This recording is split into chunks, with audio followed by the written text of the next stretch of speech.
7ৰ পৰা 10 নৱেম্বৰলৈকে গোৱা মাপুছাত 24th karate world cup championship হৈছিলে য'ত বহুত কাণ্ট্ৰি আহিছিলে Russia USA Kazakhstan Japan Kenya Portugal বহুত ইণ্ডিয়াৰো বহুত ষ্টেটছ আহিছিলে বহুত ভাল লাগিল খেলি পেলাই মোৰ অপোনেণ্টছ আছিলে কেনিয়া পৰ্তুগাল আৰু সাউথ আফ্ৰিকা মই তাহাঁতৰ লগত খেলি পেলাই গ'ল পাবলৈ সক্ষম হৈছোঁ আশা কৰিছোঁ যে আগলৈও এনেকৈ খেলি যাব পাৰোঁ আমি ইয়াৰ পৰা শ্ৰী মানস কুমাৰ নাথ ছাৰৰ আণ্ডাৰত গৈছিলোঁ তেওঁ আমাক বহুত ভালকৈ লৈ গৈছিল তাত আমি ফুৰিবলৈও পালোঁ বহুত ভাল লাগিলে নমস্কাৰ মোৰ নাম ধ্ৰুৱজ্যোতি সাহা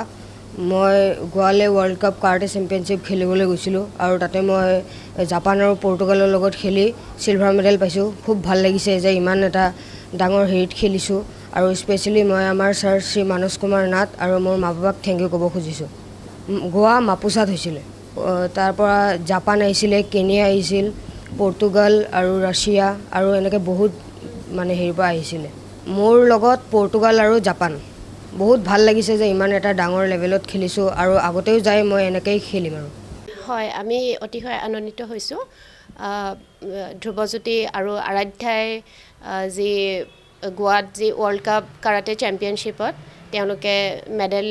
পাবলৈ সক্ষম হ'ল 18খন কাণ্ট্ৰিৰ বিভিন্ন ল'ৰা ছোৱালী আহিছিলে আৰু তাতে তেওঁলোকে যি সুন্দৰ প্ৰদৰ্শন কৰিলে ধ্ৰুৱজ্যোতি সাহাই চিলভাৰ মেডেল পাবলৈ সক্ষম হ'ল আৰু লগতে আৰাধ্যাই গ'ল্ড মেডেল পাবলৈ সক্ষম হ'ল